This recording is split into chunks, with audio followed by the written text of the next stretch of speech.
여러분 참 반갑습니다. 그동안 다 잘 지내셨죠?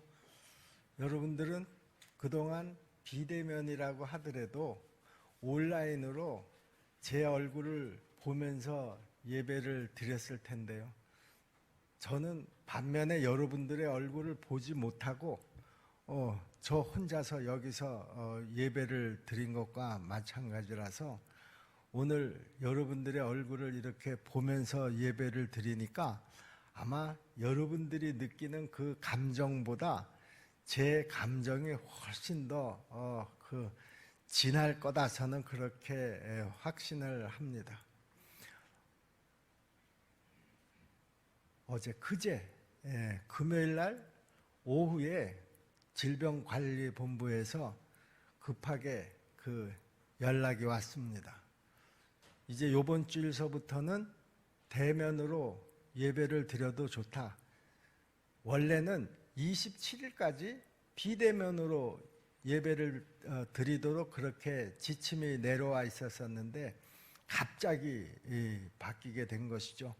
사실 캐톨릭이나 또 불교에서는 그동안에 대면으로 예배 드리는 것을 허락을 하고 우리 기독교에 대해서만 유독 비대면으로 드리도록 그렇게 했기 때문에, 그래서 우리 기독교 목사님들이 그렇게 이 상황에 대해서 반대를 했었던 것이죠.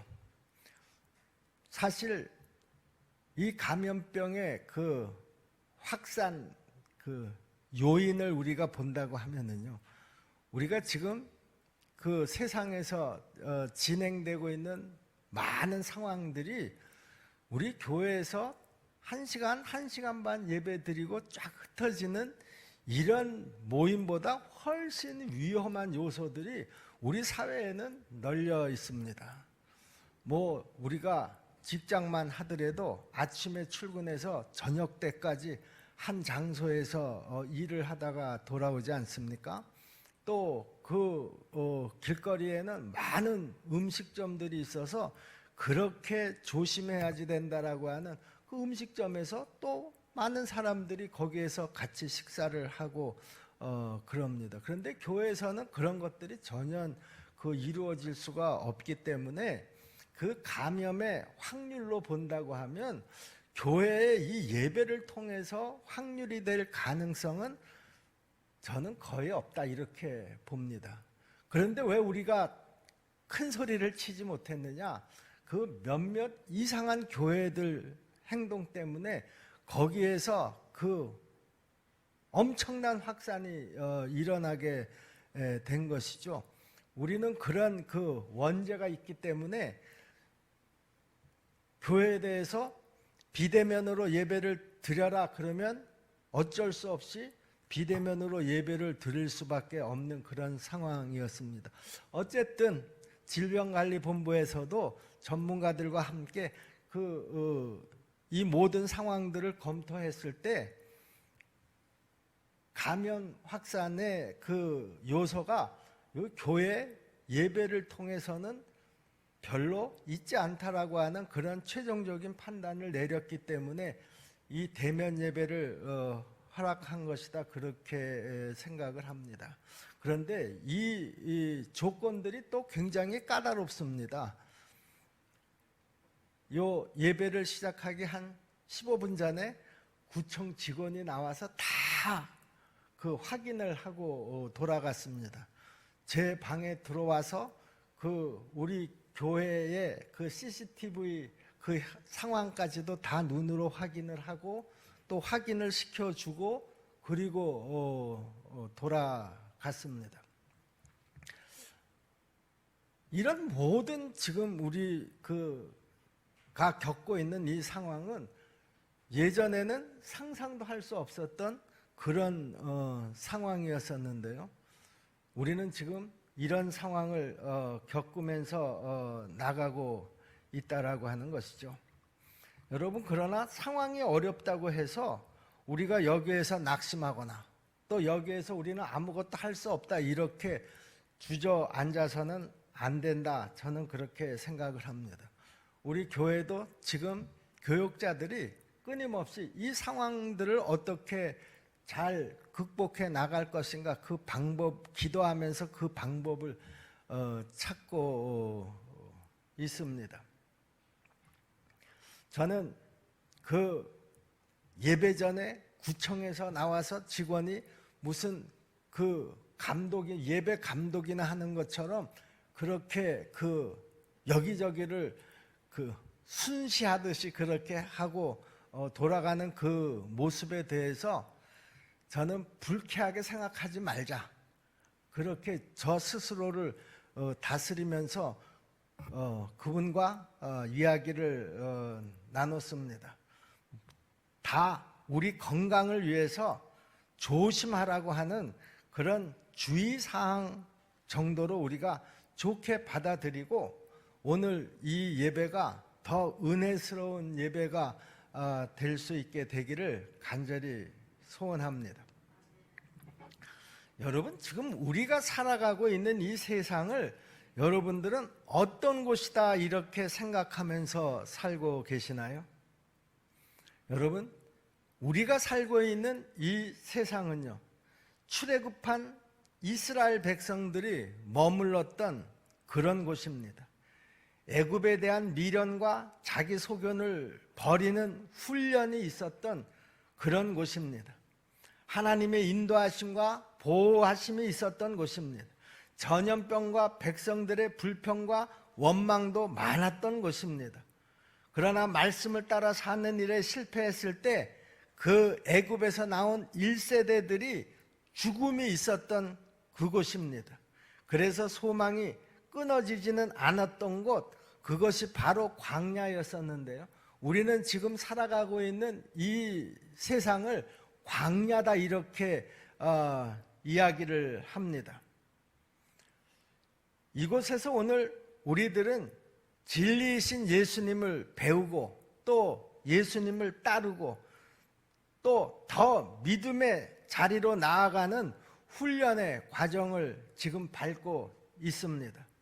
그러던 중에 우리는 생각하지도 못한, 그동안 경험하지도 못한 그런 뜻밖의 고난을 맞이하기도 합니다.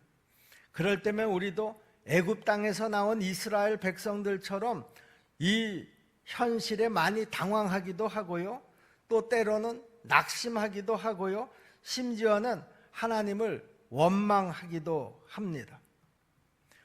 요즘 이 코로나 상황에서 우리의 믿음은 지금 어떻습니까?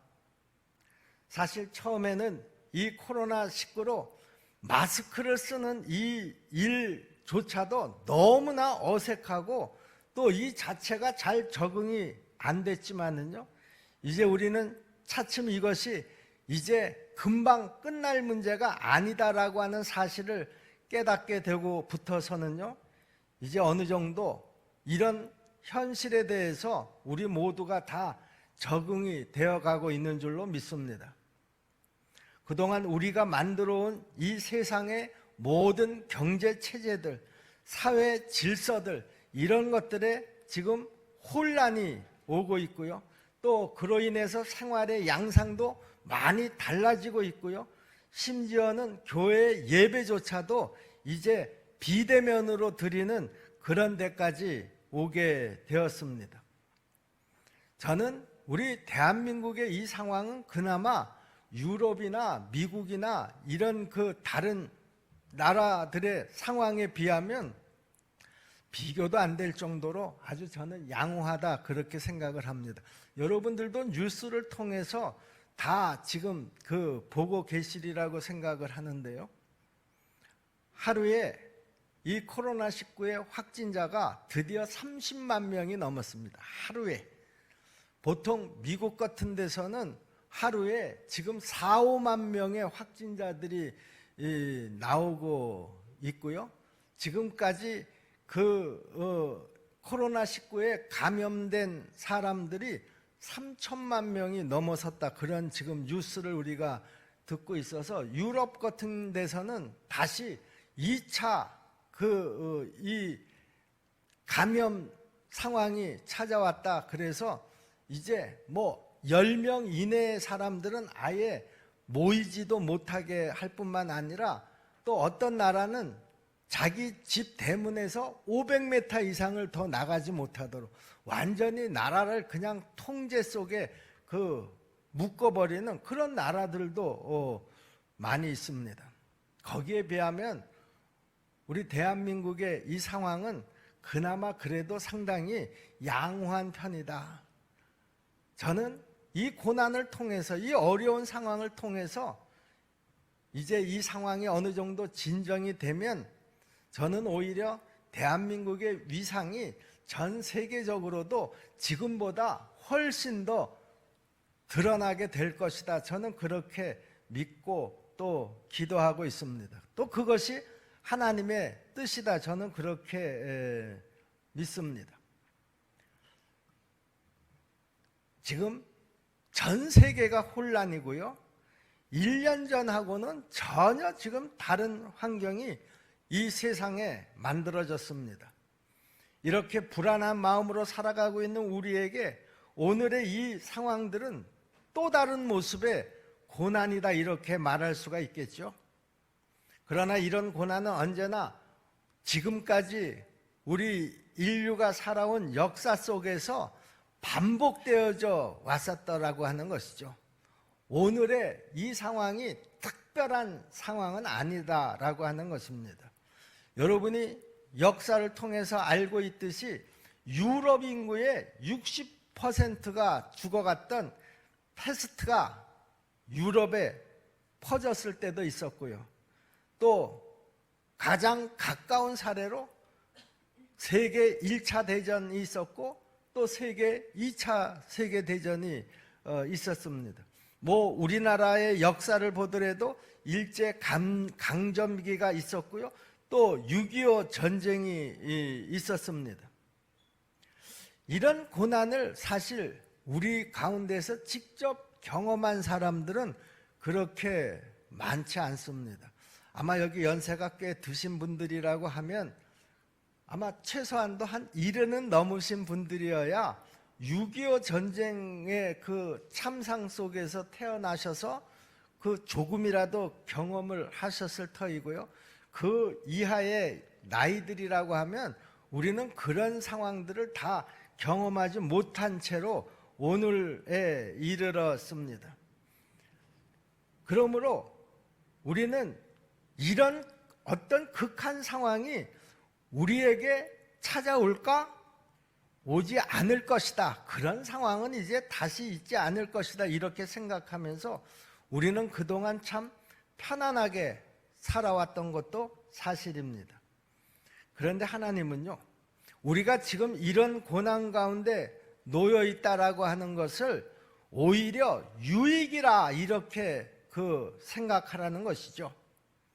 그러면 하나님께서 이 지금 어려운 상황, 이 거친 상황이 우리의 삶 가운데에서 유익이 될 것이다 이렇게 말씀하고 계시는데 도대체 뭐가 유익이 될 것인가? 오늘 말씀을 통해서 우리가 몇 가지로 좀 생각해 보려고 합니다. 여러분, 꼭 이 코로나 상황이 아니더라도요, 우리가 개인적으로 어떤 경우에는 이거보다 더 어려운 상황을 만나시는 분들도 있습니다. 차라리 내가 이 코로나 상황 정도라고 하면 내가 걱정도 안 하겠다. 아마 그렇게 그 어려운 상황을 지금 만나고 계시는 분들도 저는 있을 것이다. 그렇게 생각을 합니다. 그 상황이 어떤 상황이었던지 간에 그 상황이 아무리 어렵고 거친 상황이라고 하더라도 그 상황이 나에게 무엇이 유익이 될 것이냐라고 하는 것이죠. 성경은 그렇게 얘기합니다. 그 어려운 상황들이 나를 기도하게 만들기 때문에 우리에게 유익이다 이렇게 말씀합니다. 사도 바울이 여기저기 복음을 증거하러 다닐 때요, 수많은 사람들이 사도 바울을 죽이겠다고 아주 안달이나 있었습니다. 심지어는 이런 사람도 있었죠. 사도행전 23장 14절 말씀을 보시면은요, 대제사장들과 장로들에게 가서 말하되 우리가 바울을 죽이기 전에는 아무것도 먹지 않기로 굳게 맹세하였으니, 바울을 죽이는 것을 아주 그냥 삶의 목표처럼 생각을 하는 사람들이 그 당시에 많이 있었다라고 하는 것이죠. 사도 바울은 가는 곳마다 복음을 전했고, 그런 사도 바울을 죽이려고 하는 거친 사람들이 바울이 가는 곳마다 그를 괴롭혔습니다. 고린도후서 11장 26절 말씀을 보시면은요, 여러 번 여행하면서 강의 위험과 강도의 위험과 동족의 위험과 이방인의 위험과 시내의 위험과 광야의 위험과 바다의 위험과 거짓 형제 중에 위험을 당하고 그랬습니다. 사도 바울이 겪었던 그 어려움들, 그 위험들은 어쩌면 우리가 지금 겪고 있는 그 어려움과 위험보다도 훨씬 더 큰 어려움, 큰 위험이라고 할 수가 있겠죠. 그런데 그때마다 사도 바울이 어떻게 했습니까? 그런 위험이 점점 가중되면 가중될수록 더 하나님 앞에 매달려서 기도했습니다. 여러분, 지금 우리의 이 환경, 이 상황이 여러분 우울하십니까? 또 두렵습니까? 아니, 어렵습니까? 또 나에게 거칠게 하거나 아니면 힘들게 하는 사람이 내 주변에 있습니까? 사도 바울에게 거칠게 하는 사람들은 오히려 바울을 더 기도하게 만들었고요, 바울은 하나님과 더 가까이 하게 만들어서 결국에는 바울에게 유익을 주는 그런 사람들이 되었다라고 하는 것이죠. 고난은 우리의 눈과 귀가 하나님께로 향하게 하게 해서 말씀이 우리 마음에 더 가까이 들릴 수 있게 합니다. 우리가 아무 일도 없었을 때 하나님 앞에 모여서 말씀을 들을 때 하고요, 지금 이렇게 몇 주 만에 우리가 얼굴을 마주하면서 이 말씀을 들을 때 여러분들이 듣는 그 감정이나 또 그 숙지하게 되는 그 내용이 저는 좀 다르리라고 생각을 합니다. 그렇게 우리는 기도하는 이 기회를 통해서 우리 마음과 생각이 더 견고해지고요, 이 고난과 환경을 우리가 극복함으로써 하나님의 뜻을 더 선명하게 볼 수 있게 되고요, 또 하나님을 더욱더 온전히 신뢰할 수 있게 만드는 줄로 믿습니다.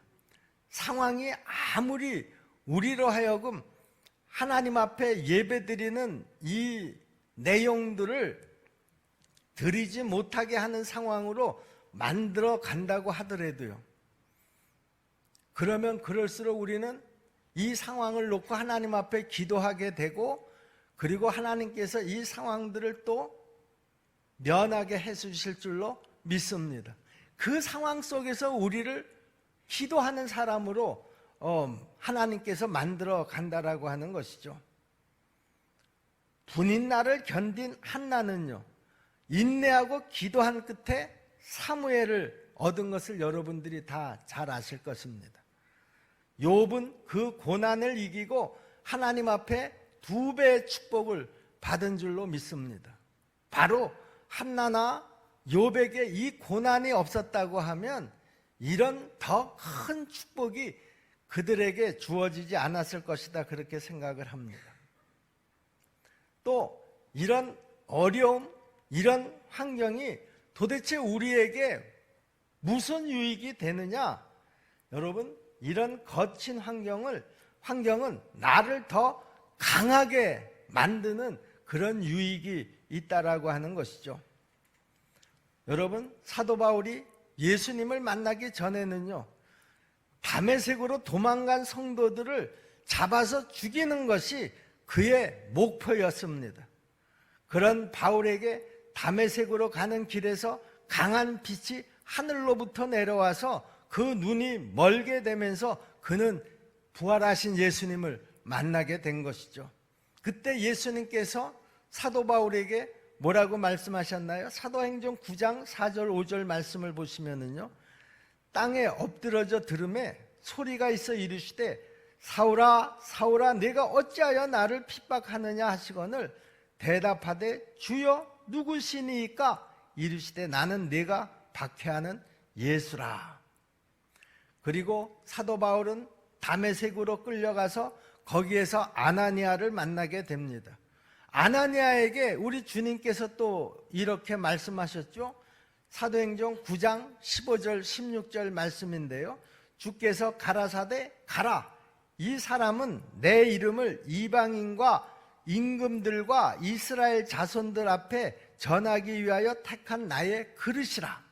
그가 내 이름을 위하여 해를 얼마나 받아야 할 것을 내가 그에게 보이리라 하시니 그랬습니다.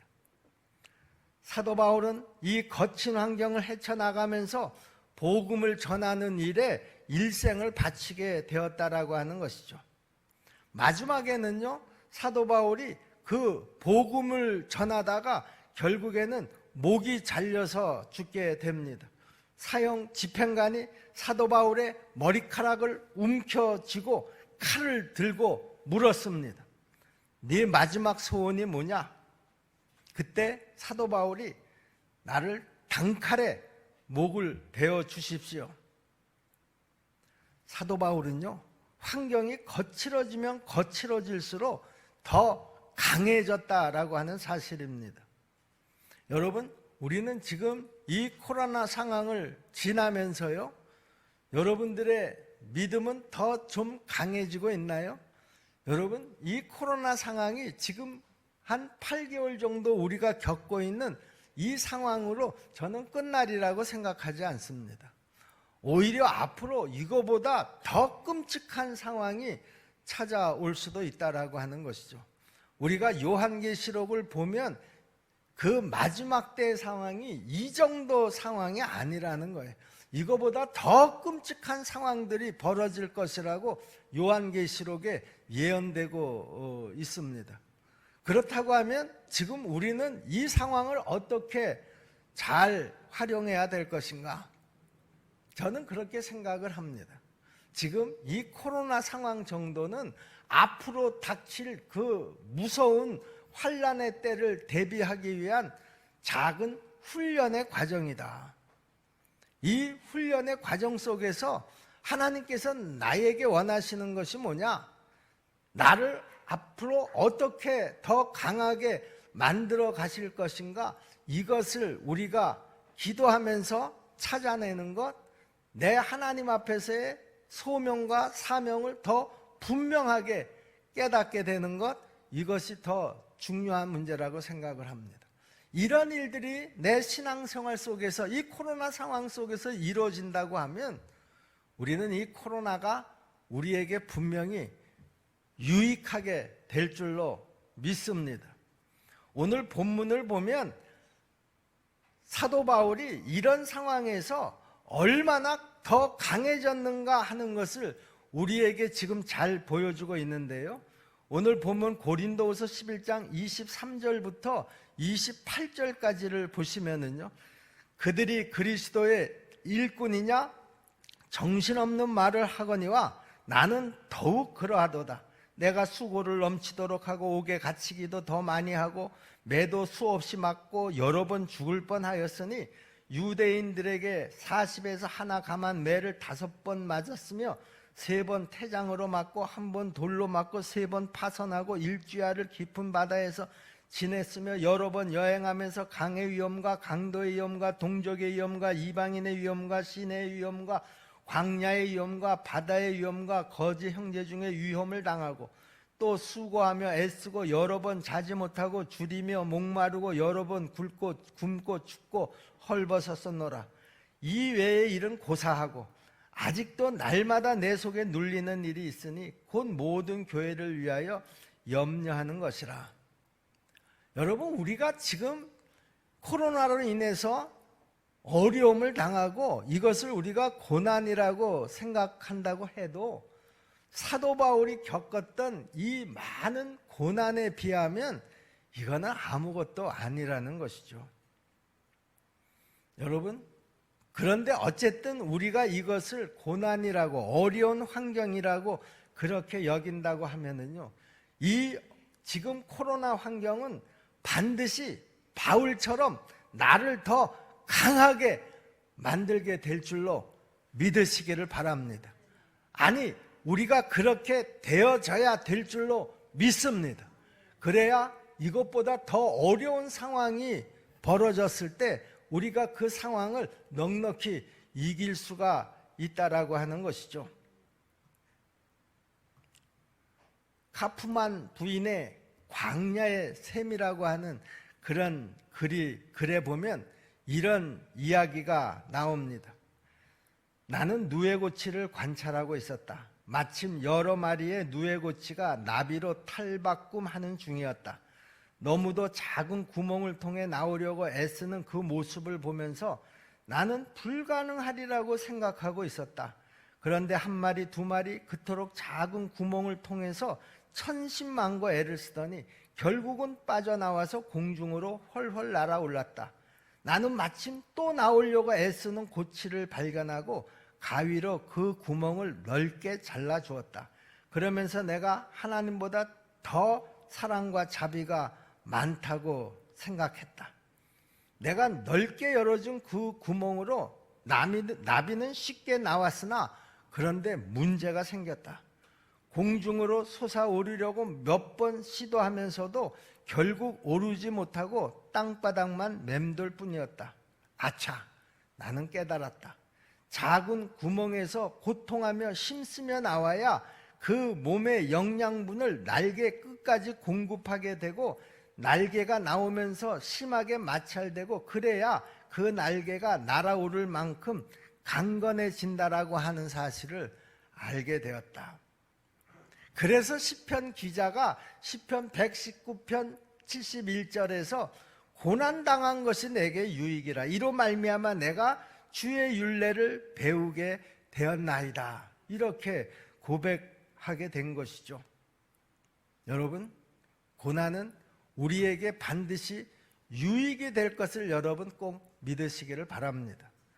또 이 고난이, 이 거친 환경이 나에게 어떻게 유익이 되느냐? 이 고난의 환경이 결국 내가 하나님만 의지하게 만들어 주기 때문에 나에게 유익이다, 그런 말입니다. 여러분이 잘 아시는 대로 사도 바울은 원래가 부자였습니다. 또 막강한 권력을 가지고 있었습니다. 그래서 이 모든 것들을 다 누리면서 살 수 있는 바리새인이기도 했습니다. 또 가말리엘 문화에서 공부한 그 당시에 최고의 지성인이기도 했습니다. 그런데 사도 바울은 자기에게 주어진 이 모든 편안한 환경을 예수 그리스도를 만난 이후로 다 거부했습니다. 바울은 오히려 주님을 위해서 그 힘든 환경을 선택했다라고 하는 것이죠. 이제 그 힘든 환경 속에서 살게 된 사도 바울은 이제부터 나는 항상 하나님만 의지하지 않으면 안 됐습니다. 그래서 늘 기도했고 항상 하나님의 보호하심을 간구할 수가 있었던 것입니다. 한시도 하나님을 의지하지 않고서는 살 수가 없었기 때문이라는 것이죠. 여러분, 개인들로서도 이 코로나 상황에 여러 가지 어려움이 겹쳐졌을 거라고 생각을 합니다. 여러분, 마찬가지로 교회도 여러 가지 지금 어려움이 있습니다. 또 그 어려움을 두고 그래서 하나님 앞에 기도할 수밖에 없다라고 그렇게 우리가 영적으로 판단을 하고 있기 때문에 우리 십정동교회 교역자들도 이 어려운 상황을 두고 하나님 앞에 기도하고 있는 것입니다. 예전에 하지 않았던 새로운 기도의 제목들이 이제 우리에게 주어져서 그 기도를 하면서 하나님만 바라볼 수밖에 없는 상황이 되었다라고 하는 것이죠. 여러분, 바울을 태운 배가 풍랑으로 14일 동안이나 죽음의 계곡으로 몰아친 그런 때가 있었습니다. 배에 타고 있던 사람이 276명이었었는데요. 그 배 탄 모든 사람들이 그 풍랑으로 인해서 다 죽게 되었다, 이렇게 아우성을 쳤습니다. 그때 사도 바울이 하나님 앞에 기도했습니다. 그리고 하나님이 사도 바울의 기도에 응답해 주셨습니다. 사도 바울이 하나님 앞에 받은 응답을 그 배에 탄 276명에게 이렇게 얘기했습니다. 사도행전 27장 22절로 25절까지 말씀이죠. 내가 너희를 권하노니 이제는 안심하라. 너희 중 생명에는 아무 손상이 없겠고 오직 배뿐이리라. 나의 속한 바 곧 나의 섬기는 하나님의 사자가 어젯밤에 내 곁에 서서 말하되 바울아 두려워하지 말라. 내가 가이사 앞에 서야 하겠고 또 하나님께서 너와 함께 행선하는 자를 다 네게 주셨다 하였으니 그러므로 여러분이여 안심하라. 나는 내게 말씀하신 그대로 되리라고 하나님을 믿노라. 어려운 상황이 지금 교회에도 닥쳤지만 우리로 하여금 이 상황을 하나님만 의지할 수밖에 없는 그런 상황으로 만들어가고 있기 때문에 그런 면에서 우리는 더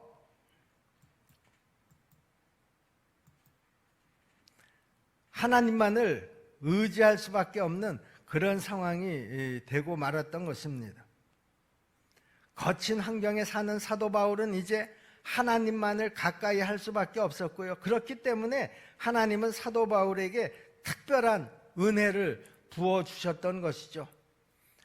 이렇게 고난은 나를 기도하게 하고 이렇게 고난은 연약한 나를 더 강하게 하고 이렇게 고난은 나를 오직 하나님만 의지하게 만드는 줄로 믿습니다. 여러분, 우리에게도 이런 환경으로 인해서 내가 이렇게 만들어질 수만 있다고 하면은요, 기도하게 하고 강하게 하고 하나님만 의지하게 한다고 하면은요, 내가 편안한 환경 속에서 그동안 만들지 못한, 내가 언제나 안타까워했던 그런 모습들이 이 환경을 통해서 아주 자연스럽게 만들어질 수가 있다고 하면은요, 여러분, 우리가 지금 겪고 있는 이 어려운 환경들, 거친 환경들이 나에게 분명히 유익이 될 줄로 믿습니다. 물론 이 상황을 그냥 또 되면 그렇게 지나보내는 분들에게는 이런 유익이 있을 리가 없습니다. 그러나 이 환경을 우리가 이렇게 선하게 사도 바울처럼 잘 활용해서 우리의 믿음을 더 장성한 분량에 이르도록 우리가 더 나아갈 수 있다고 하면 우리에게는 이 환경이 분명히 유익이 될 줄로 믿으시기를 바랍니다. 여러분, 손양원 목사님을 여러분 다 잘 아시죠? 그가 일제시대 때 감옥에서 그 아내에게 보낸 편지의 일부인데요, 그 편지를 제가 일부를 잠깐 읽어드리겠습니다. 손양원 목사님이 자기 아내에게 감옥에서 보낸 편지입니다. 동이 모친에게 모든 염려를 주께 맡기면 주께서 권고해 주신다고 했는데 맡기지 않고 마음에 가지고 있으면 그것이 불순종이 아니겠습니까? 육신의 생각은 근심을 이루고 근심이 맺혀 병이 되는 것이요, 영적인 생각은 자족하는 마음이 생기게 하고 자족할 줄 아는 것은 일대 거부가 되는 것이 옳시다. 걱정은 병 중의 병이요 죄 중에 큰 죄가 되는 것이요, 자족은 부자보다 나은 만족한 생활자외다. 내가 항상 말하거니와 고난은 참으로 큰 복이외다. 육체적 염려와 생각의 염려는 우리의 신앙 생명이 자라지 못하게 하는 걱정의 돌짝밭이요 염려의 가시덤불이외다. 염려할 것은 다만 우리에게 이러한 믿음이 없는 것을 탄식할 뿐이오니 그래서 기도하는 것이외다. 안심하소서. 나의 아버지 손양호 안심하소서, 그렇게 그 아내에게 편지를 썼습니다. 여러분, 사도 바울이 그랬습니다. 좋은 환경을 버리고 거친 환경을 선택한 사도 바울은 인류 역사상 최고의 사도가 되었던 것입니다. 그래서 그 거친 환경이 오히려 사도 바울에게는 기도의 선생이 될 수 있었던 것이죠. 여러분, 코로나로 인해서 여러분들이 겪고 있는 이 어려움, 또 이것으로 인해서 여러분 개인적으로 더 어려운 상황에 처한 우리 성도 여러분, 이 상황을 그냥 지나쳐 버리지 마시기를 바랍니다. 이 상황들이 여러분의 신앙생활에 더 좀 확실하게 도움이 될 수 있기를 바랍니다. 그래서 우리 모두가 다 이 모든 고난이 우리에게, 나에게 고난이었습니다, 이렇게 고백할 수 있는 우리 십정동교회 모든 성도들이 다 될 수 있기를 바랍니다. 냇물에 돌들을 치우면 냇물은 노래를 잃어버린다라고 하는 말이 있습니다. 그러나 고난이 오고 거친 환경에서 견디면 여러분 반드시 열매를 거두게 될 줄로 믿으시기를 바랍니다. 한나의 열매가 뭐였습니까? 사무엘이었습니다. 욥의 열매가 뭐였습니까? 두 배의 축복이었습니다.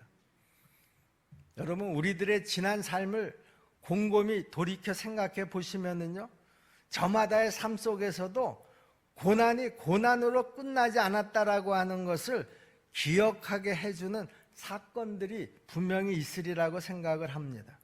내가 그 사건을 통해서 어려울 때마다 하나님 앞에 기도했었고요, 그때마다 하나님께서 나와 함께 해주셨던 것을 여러분들이 분명히 기억해낼 수 있으리라고 생각을 합니다.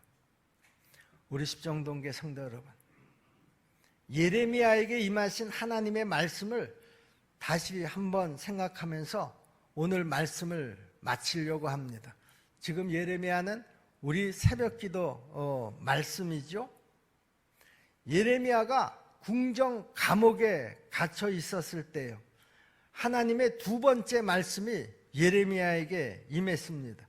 예레미야 33장 3절 말씀인데요, 너는 내게 부르짖으라, 내가 내게 응답하겠고 내가 알지 못하는 크고 은밀한 일을 내게 보이리라. 여러분, 우리가 지금 코로나19 감옥에 갇혔다고 가정을 해보시면은요, 우리들에게도 하나님께서는 내가 지금 이 상황에서 할 수 있는 일은 나에게 부르짖어 기도하는 일이다, 분명히 이렇게 말씀하고 계실 줄로 믿습니다. 그러면 우리가 알지 못하는 크고 은밀한 일을 하나님이 보이시겠다, 이렇게 약속하셨습니다. 우리는 지금 이 코로나19가 지금 전 세계적으로 이렇게 확산되는 과정 속에서 하나님의 뜻이 무엇인지를 지금 먼저 찾아야 될 일이라고 생각을 합니다. 이 원인이 누구에게 있고 누구의 책임이 더 크고 이런 것을 따지기 전에 이 상황이 지금 왜 세계적으로 일어나고 있는가, 그리고 이 속에서 하나님이 계획하시는 일은 뭔가, 우리가 하나님 앞에 더 간절히 기도해서 그 하나님의 뜻을 먼저 찾아내는 것, 이것이 더 저는 중요한 일이다, 그렇게 생각을 합니다. 그래서 우리에게도 지금 부르짖으라, 그러면 내가 지금 이런 일을 왜 행하고 있는지 내가 너희에게 가르쳐 줄 것이다, 이렇게 말씀하십니다. 여러분, 우리가 미지근한 믿음으로는요 결코 그 하나님의 사랑을 다 느낄 수가 없습니다. 세상의 질서가 더 크게 보이고 세상이 주는 어려움으로 우리를 더 두렵게 만들고 힘이 들게 만듭니다. 여러분, 이것에서 우리가 벗어나는 길은 오직 하나님 한 분밖에 없는 줄로 믿으시기를 바랍니다. 그래서 고난은 우리로 기도하게 하고 또 하나님을 더욱더 의지하게 만드는 것입니다. 우리 십정동교회 성도 여러분, 내가 의지할 대상이 이 코로나로 인해서 절대로 바뀌지 않기를 간절히 바랍니다. 하나님이 도와주시는 일이 뭐냐? 하나님이 살아계신다고 하면 왜 이런 상황을 만드셨을까? 내가 그동안에는 하나님만 믿고 의지했지만 이제는 내가 이 상황 속에서 어쩔 수가 없어. 내가 세상적인 방법을 이제 찾아야지 돼. 이렇게 여러분의 믿음이 바뀌지 않기를 바란다, 그런 말입니다. 어느 때나 어디에나 나와 함께 해주시는 우리 하나님을, 여러분 이 어려운 상황 속에서도 말씀을 통해서, 기도를 통해서 그 하나님의 뜻을 우리가 더 확실하게 분별할 수 있고 또 그 하나님과 내가 더 가까이 만날 수 있게 되기를 주님의 이름으로 축복합니다. 여러분, 언제나 고난의 답은 기도이고요, 말씀인 줄로 믿으시기를 바랍니다. 그래서 고난은 기도의 선생이라는 것이죠. 여러분, 이 고난의 모든 시간들 속에서 여러분들이 더 기도하고 여러분들이 더 말씀과 가까이 하는, 그래서 여러분의 믿음이 더 장성한 분량에 이르고 그 기도와 말씀의 열매가 오히려 이 고난의 시간을 통해서 풍성하게 열매 맺어지기를 주님의 이름으로 다시 한번 축복합니다. 기도하겠습니다. 은혜로우신 아버지 하나님, 정말 뜻밖의 상황을 우리가 만났습니다. 우리에게 이런 상황이 닥치리라고는 누구도 예상하지 못했었는데, 또 이 코로나19의 시작을 통해서도 우리가 이렇게까지 전 세계적으로 큰 고난을 당하게 될 줄은 정말 설마 알지 못했었는데, 지금 이 모든 일들이 우리 눈앞에서 벌어지고 있습니다. 그리고 이 문제를 어떻게 이제 해결해야 될지 여러 의견들이 난무하지만, 그러나 분명하고 확실한 방법은 아직도 나와 있지 않습니다. 백신이 만들어지면, 치료제가 만들어지면 이 모든 일이 종식될 것이다, 그렇게 주장하는 사람들도 있지만, 또 어떤 전문가들은 이제 이 상황은 우리의 일상처럼 우리가 안고 가야지 될 문제다, 또 이렇게 주장하는 사람들도 있습니다. 여러분, 그러나 우리가 사람의 주장을 의지하지 않게 도와주시옵시고, 오히려 이럴 때일수록 하나님만 의지하는 우리 성도들이 다 될 수 있도록 도와주옵소서. 이 어려운 상황 속에서도 하나님 앞에 간절히 매달리면 이 모든 문제에 대한 답을 알려주시겠다, 하나님의 그 비밀한 계획을 알려주시겠다고 분명히 말씀하셨습니다. 우리 십정동교회 모든 성도들이 이 고난 속에서 하나님 앞에 더 간절히 부르짖어 기도함으로 이 모든 어려운 상황에 하나님의 뜻이 무엇인지를 다 깨달아 알게 하여 주옵시고, 알고 우리가 한 걸음 한 걸음 믿음의 길을 나아갈 수 있도록 도와주시옵소서. 이 모든 일들이 다 종식이 될 때 우리 십정동교회 성도들 한 사람도 빠지지 않고 이 코로나가 나에게는 참 유익이었었다, 이렇게 고백하고 간증하는 성도들이 다 될 수 있도록 도와주시옵소서. 예수님의 이름으로 믿고 기도하옵나이다. 아멘.